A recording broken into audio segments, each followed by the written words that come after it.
जय हिंद प्यारे साथियों, कुशल पथ की इस वीडियो में आप लोगों का स्वागत है। आज का जो वीडियो है उन डिप्लोमा स्टूडेंटों के लिए है जिनको अपने सेमेस्टर में एक सब्जेक्ट पढ़ना है जिसका नाम है इंजीनियरिंग मैकेनिक्स।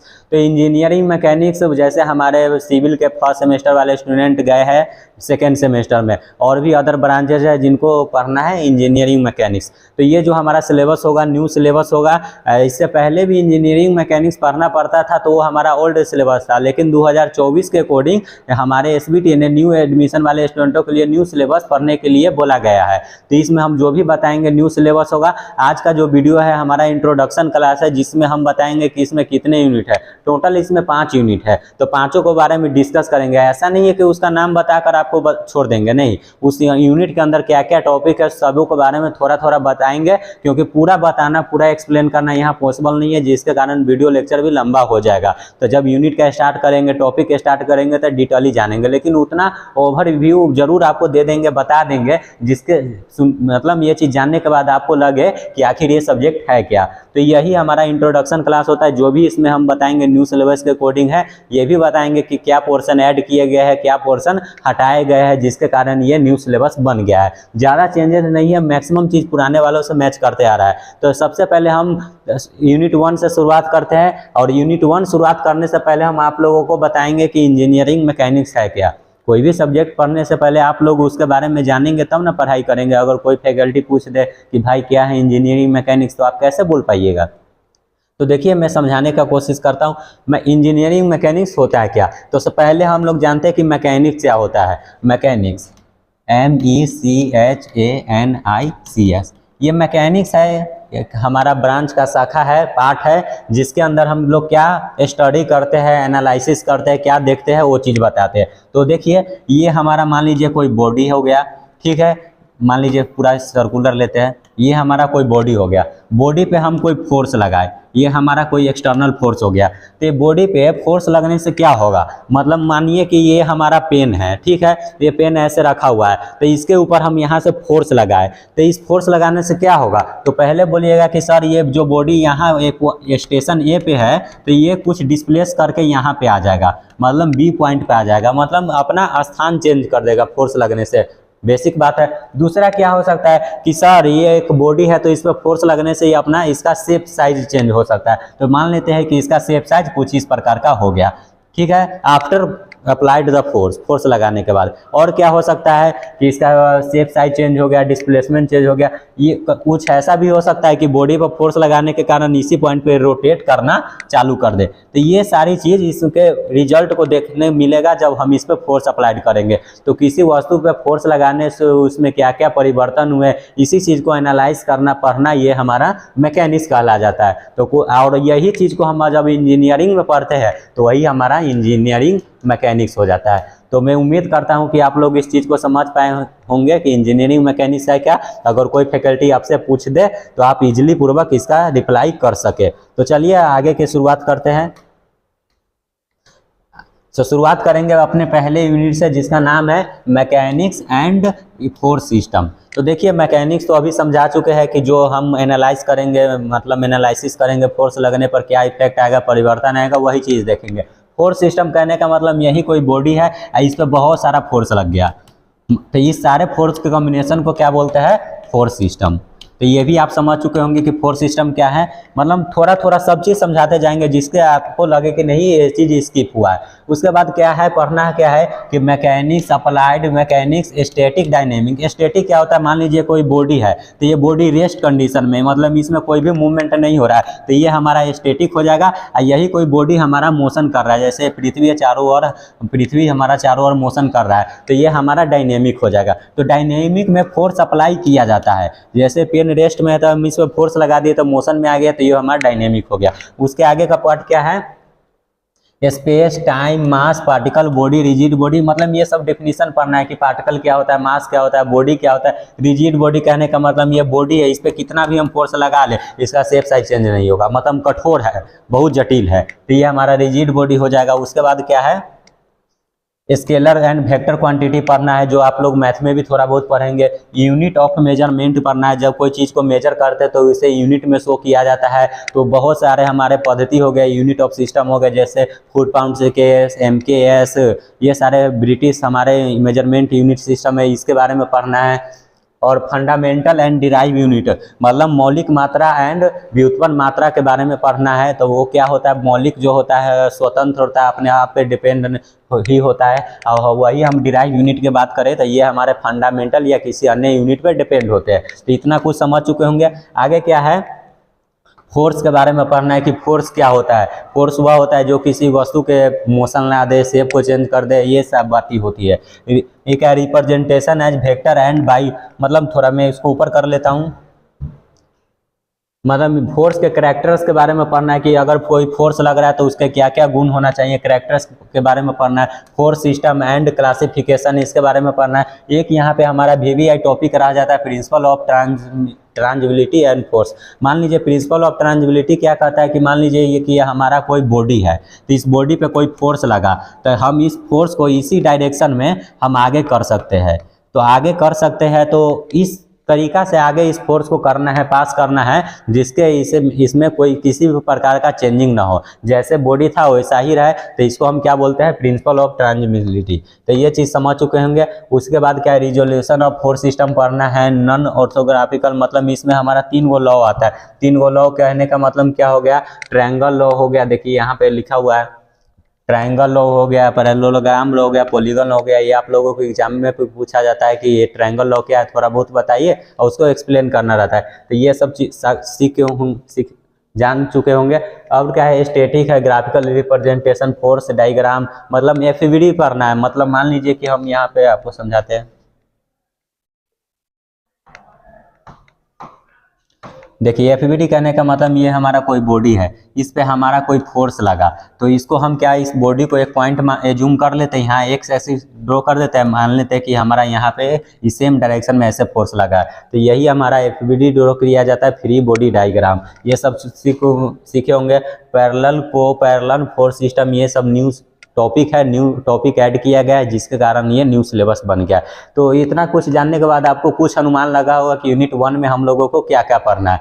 दूसरा यूनिट हमारा यहाँ पे स्टार्ट होता है स्टैटिक इक्विलिब्रियम। स्टैटिक इक्विलिब्रियम कहने का मतलब पहले जो हमारा दूसरा यूनिट था उसका नाम सिर्फ था इक्विलिब्रियम, मतलब इसमें स्टैटिक नहीं लगा था। तो स्टैटिक का मतलब होता है विरामावस्था, इक्विलिब्रियम का मतलब होता है कि मान लीजिए यहाँ कोई बॉडी है, यहाँ पे हम इसको मान लीजिए कि 100 किलो न्यूटन से हम इधर फोर्स लगा के खींचे, और 100 किलो न्यूटन से इधर भी कोई बंदा खींच रहा है, तो इस बॉडी में कोई फर्क पड़ेगा नहीं, वो अपने स्थान पे बना रहेगा। तो ये हमारा इक्विलिब्रियम कंडीशन में आ जाता है, मतलब स्टैटिक हो जाता है। तो यही चीज़ इसमें स्टैटिक न्यू वर्ड ऐड कर दिया है, बाकी सब कुछ सेम है, इससे कोई फर्क नहीं पड़ने वाला है। तो आइए हम इसके अंदर क्या क्या टॉपिक है वो चीज़ जानते हैं।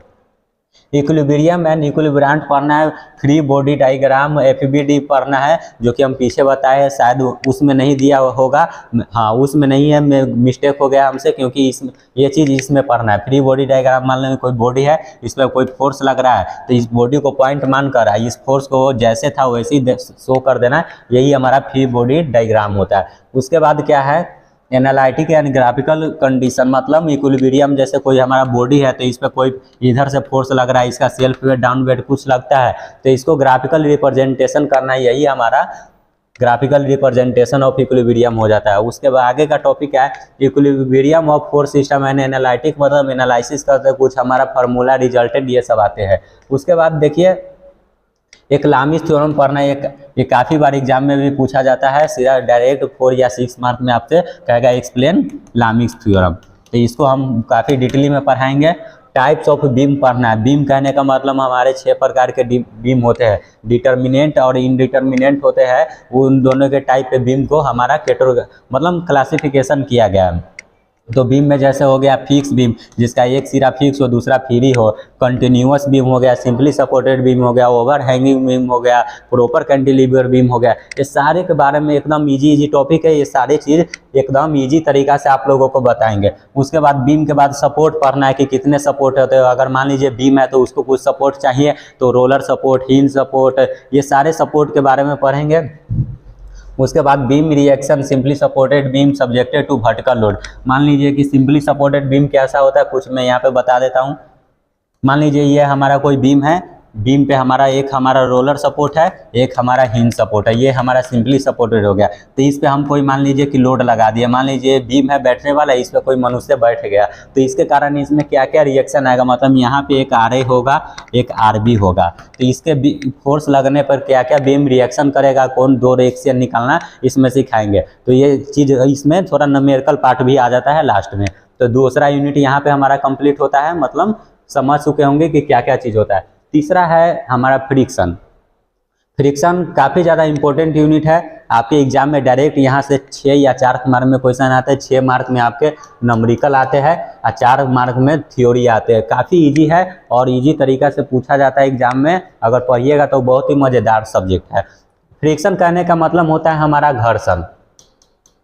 घर्षण जैसे हम चल रहे हैं, मान लीजिए कि रोड है, रोड पे हमारा गाड़ी चल रहा है, तो टायर और सड़क के बीच में वहाँ पे घर्षण होता है। तो ऐसे बहुत सारे जगह होते हैं जहाँ पे हमको घर्षण देखने को मिलता है, वही हमको फ्रिक्शन के बारे में पढ़ना है। शायद आप 11th-12th में भी पढ़े होंगे, थोड़ा बहुत जानते भी होंगे, नहीं जानते तो काफ़ी अच्छे तरीक़ा से यहाँ जान जाइएगा। तो पहला हमारा इसमें टॉपिक दिया गया कि फ्रिक्शन क्या है, इसको बताइए। और फ्रिक्शन हमारा देखिए मोशन के अपोजिट डायरेक्शन में लगता है, अगर हम इधर चल रहे तो पीछे फ्रिक्शन डेवलप होगा। तो ये डिफिनीशन होता है। उसके बाद क्या है, इंजीनियरिंग मतलब types, law of friction. Friction के लॉ क्या है, मतलब घर्षण के नियम। हिंदी बोल रहे होंगे तो आप लोगों को जरूर कुछ पता चल रहा होगा कि क्या चीज़ है, क्योंकि आप लोग मैक्सिमम स्टूडेंट बिहार बोर्ड से आए, मतलब 10th करके आए होंगे या 12th करके आए होंगे, लेकिन वो बिहार बोर्ड से आए रहते हैं, तो उनको थोड़ा इंग्लिश प्रॉब्लम होता है। ये बात हम भी समझते हैं, क्योंकि हम भी जल्द ही इस समय से निकले हुए हैं, इसीलिए हम आप लोगों को तोड़ तोड़ कर बताने की कोशिश कर रहे हैं। उसके बाद limiting equilibrium, limiting of friction का है। लिमिटिंग फ्रिक्शन क्या होता है, फ्रिक्शन का वह अधिकतम मान जिस पर कोई बॉडी हमारा स्लाइड कर जाए। कोफिशिएंट ऑफ फ्रिक्शन होता है, जैसे coefficient of thermal conductivity, thermal का होता है।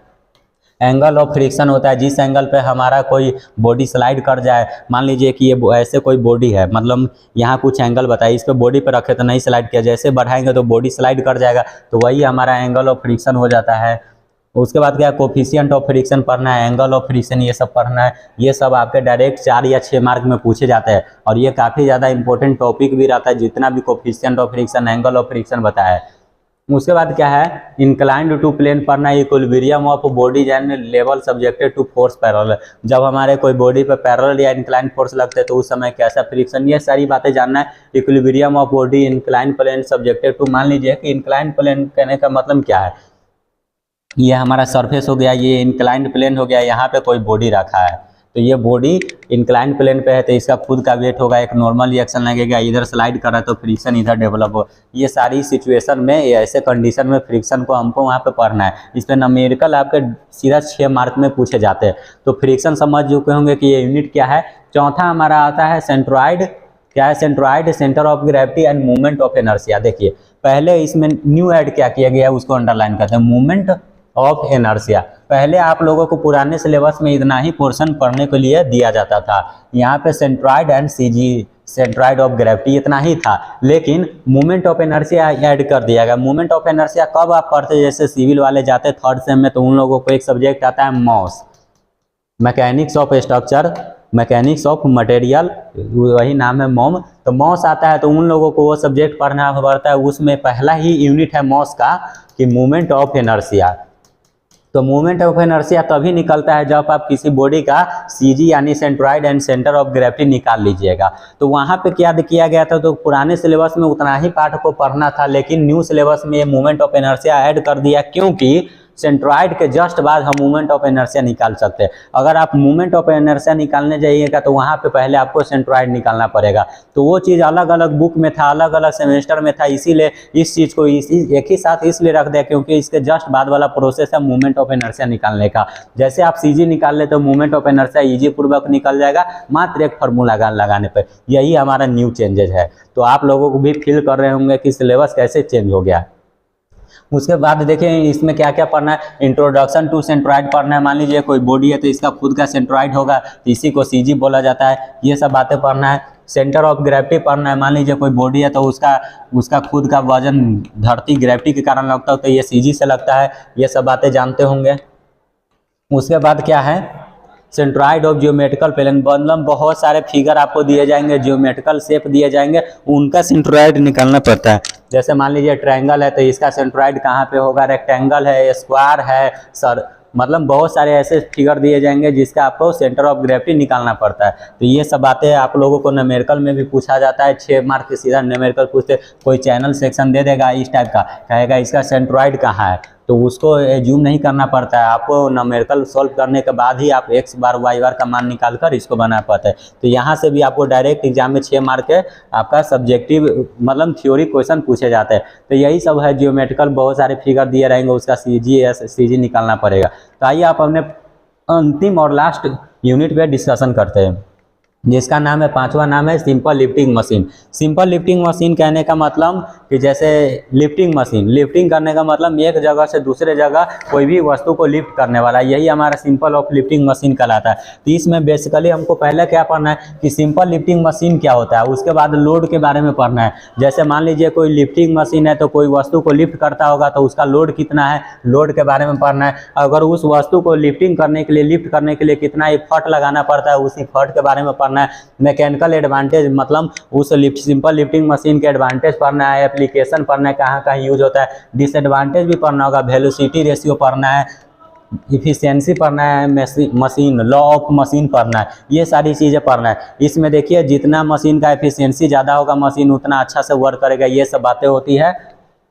और आगे के पोर्शन को देखते हैं, आइडियल मशीन पढ़ना है। जैसे कोई मशीन है तो कोई चीज़ को लिफ्ट कर रहा है तो उसमें आइडियल मशीन वही होगा जो कम इफर्ट लगाए और ज़्यादा हमको रिजल्ट दे, मतलब कम चीज़ में हमको ज़्यादा चीज़ दे दे, वही हमारा आइडियल होता है। तो उसमें आइडियल मशीन के बारे में पढ़ना है। अगर कोई मशीन अगर लिफ्ट कोई चीज़ को कर रहा है तो उसमें फ्रिक्शन होगा, ये सारी बातें पढ़ना है। तो आइए इसमें कुछ कुछ पोर्शन है उसको मैं थोड़ा एक्सप्लेन कर देता हूँ। ये भी इंपॉर्टेंट आपके एग्जाम के लिए काफ़ी ज़्यादा इंपॉर्टेंट रहते हैं, इससे भी आपके 6 मार्क में न्यूमेरिकल और सब्जेक्टिव मतलब आते हैं, थ्योरी भी आते हैं, एडवांटेज डिसएडवांटेज भी आएंगे।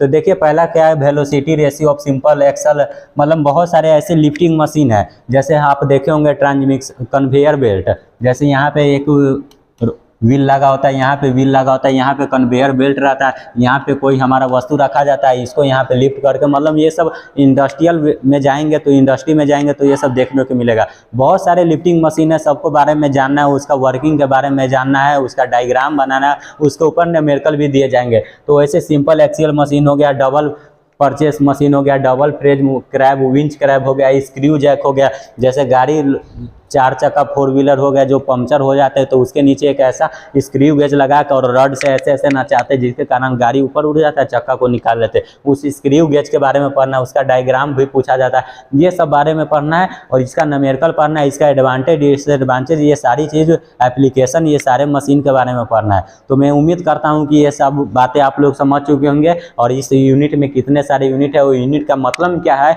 ये तो मैं दावे से कहता हूँ कि आप लोग अच्छे से समझ चुके होंगे। इतना जानने के बाद आपको लगा होगा कि इंजीनियरिंग मैकेनिक्स होता है क्या। तो जैसे ही हम शुरुआत करेंगे कोई भी टॉपिक का, कोई यूनिट का, तो उसमें आपको और क्लियरली तरीका से समझ में आएगा। अब मेरा कुछ इसमें अच्छा एक्सपीरियंस भी रहता है, इसीलिए आप लोगों को ये सब्जेक्ट यूट्यूब पर लाए हैं।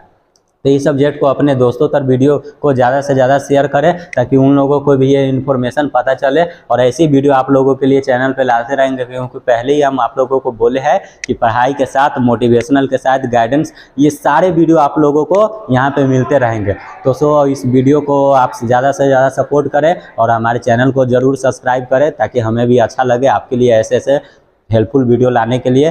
आपका भविष्य उज्जवल हो, यह हमारा कामना है और हम अपने मेहनत पे यकीन रखते हैं, इसीलिए आप लोगों के साथ बने हैं और हमें सपोर्ट करें। तो अब मिलते हैं नेक्स्ट वीडियो में। Thank you.